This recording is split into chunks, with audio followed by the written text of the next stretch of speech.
Welcome to cable splicer tech channel. இந்த வீடியோவில் நம்ம என்ன பார்க்க போகிறோம்னா ஒயர்டு என்டர்டெயின்மெண்ட் கம்பெனியில் உள்ள அதாவது வி கனெக்ட் ஐபிடிவி பாக்ஸ் பற்றி தான் பார்க்க போகிறோம்.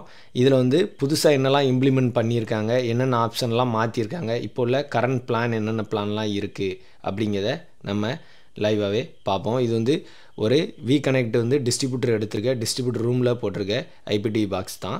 நம்ம ஏரியாவோட பக்கத்தில் உள்ள ஒரு ஆப்ரேட்டர் வந்து வி கனெக்டில் வந்து டிஸ்ட்ரிபியூட்டர் எடுத்திருக்காங்க. அவங்களோட கண்ட்ரோல் ரூமில் தான் இப்போ நம்ம நிற்கும். இங்கே தான் வி கனெக்ட் பாக்ஸ் வந்து போட்டிருக்காங்க. ஸோ லைவாகவே இதை வந்து யூஸ் பண்ணி பார்த்து இது வந்து ஃபீல்டில் எந்த அளவுக்கு வேலை செய்யுது, இதில் என்னென்ன பாசிட்டிவ்லாம் இருக்குது, என்னென்ன நெகட்டிவ் இருக்குது, என்னென்ன புதுசாக அப்டேட் பண்ணியிருக்காங்க, என்னென்ன இதில் ஆக்சஸ் பண்ண முடியும், என்னென்ன பண்ண முடியாது அப்படிங்கிறத ஒரு டீட்டெயிலாக இந்த வீடியோவில் வந்து பார்ப்போம். ஃபஸ்ட்டு இதில் உள்ள பாசிட்டிவ்லாம் என்ன அப்படிங்கிறத பார்ப்போம்.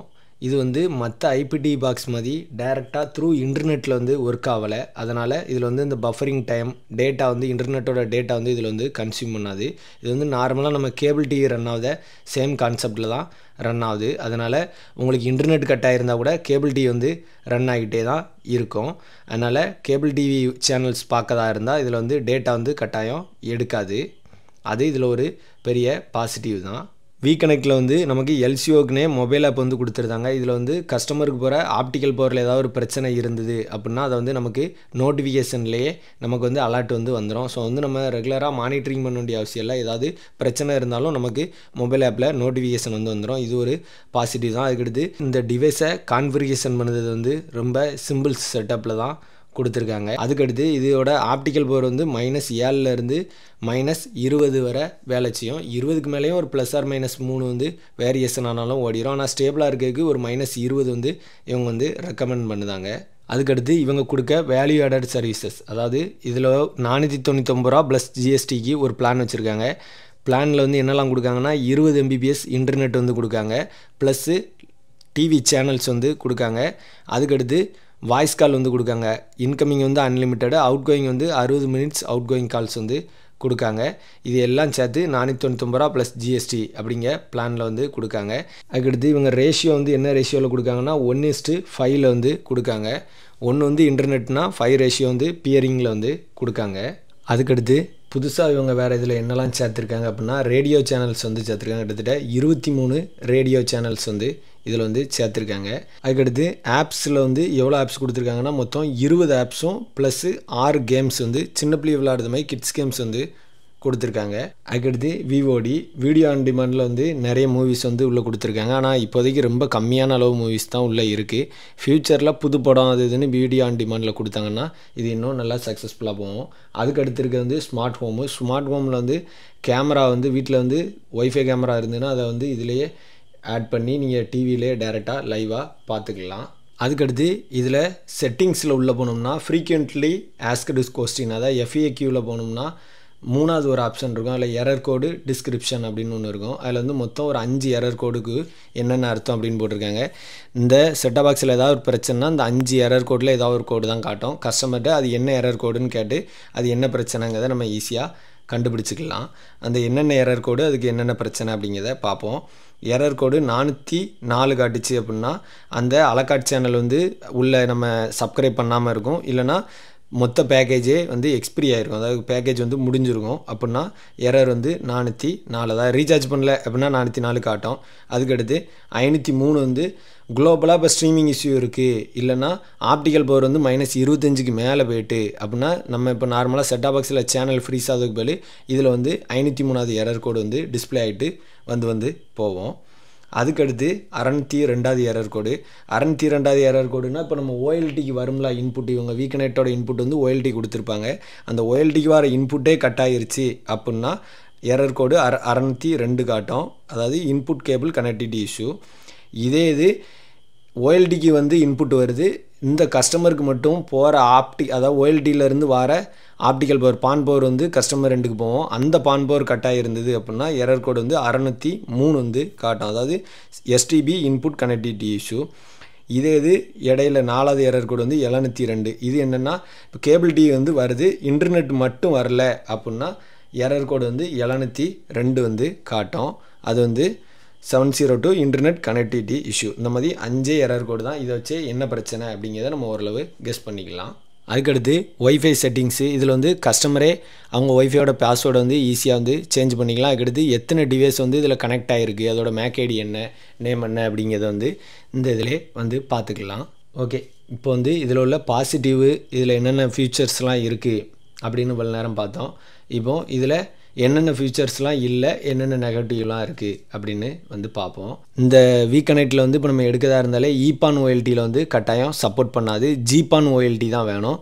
அதுவும் ஜிபான் ஓஎல்டியில் வந்து ப்ராட்காம் சிப்செட் இருக்க ஓஎல்டி மட்டும்தான் இது வந்து ப்ராப்பராக சப்போர்ட் ஆகும்.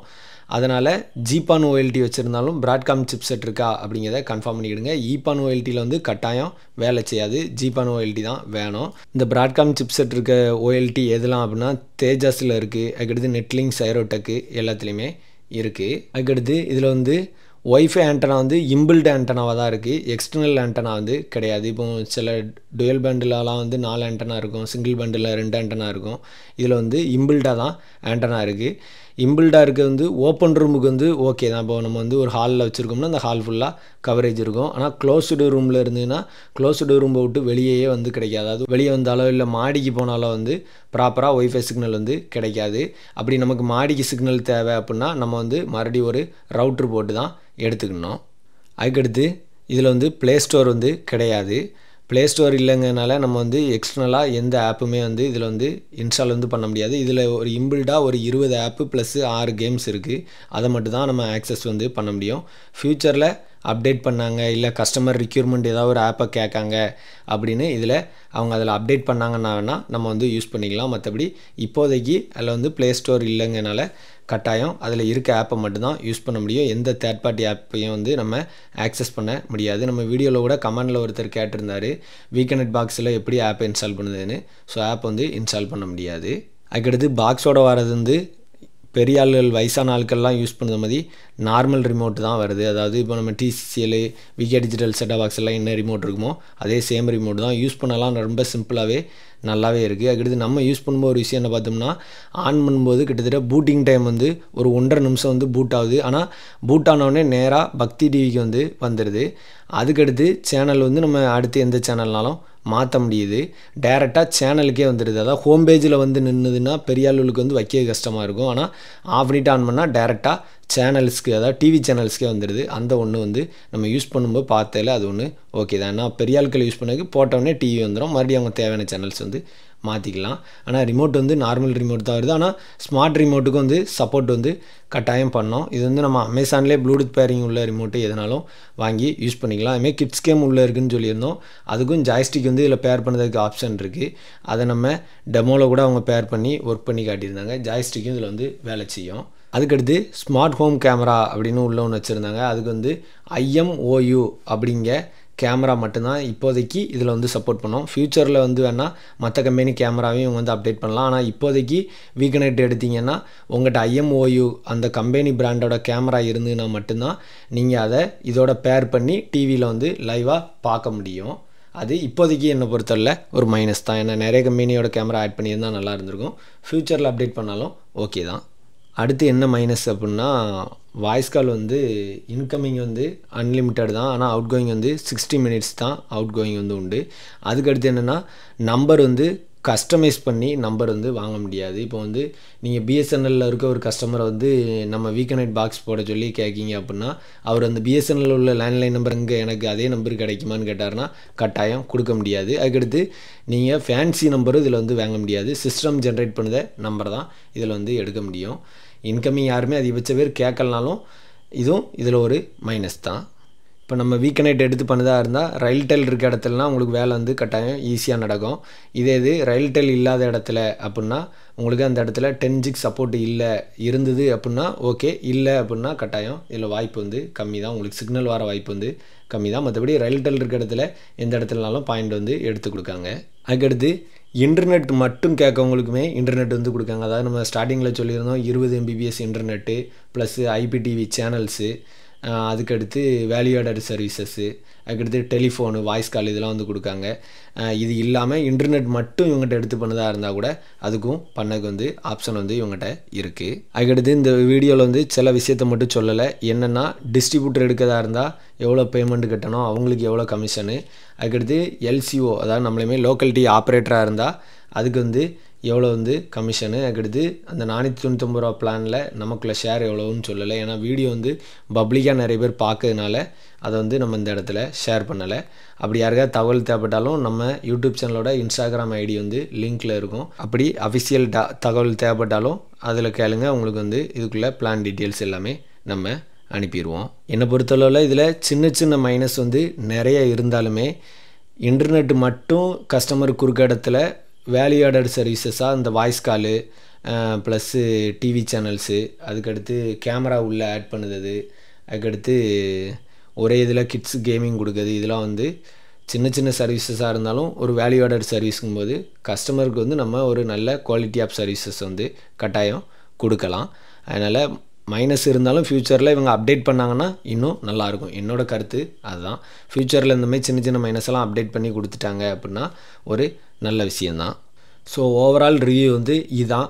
இப்போ தான் டிஸ்ட்ரிபியூட்டர் வந்து சிக்னல் எடுத்து டெஸ்டிங் வந்து ஓடிக்கிட்டு இருக்குது. இன்னும் கஸ்டமருக்கு வந்து கொடுக்க ஆரம்பிப்பார். ஒரு 100 கஸ்டமருக்கு கொடுத்தோடனே இவர் ஃபீல்டில் என்ன பிரச்சனையெல்லாம் சந்தித்தார், அதுக்கடுத்து கஸ்டமர் ஃபீல்டில் என்னெல்லாம் சந்தித்தாங்க அப்படின்னு கஸ்டமர் ஃபீட்பேக்கு ப்ளஸ்ஸு டிஸ்ட்ரிபியூட்டரோட ஃபீட்பேக்கையுமே இந்த அடுத்தடுத்த வீடியோவில் தொடர்ச்சியாக நம்ம அப்டேட் பண்ணுவோம். மேலும் இது போன்ற டெக்னிக்கல் தகவல்களுக்கு நமது கேபிள்ஸ் ப்ளஸ் டெக் சேனலை சப்ஸ்கிரைப் பண்ணி சப்போர்ட் பண்ணுங்கள். தேங்க்யூ.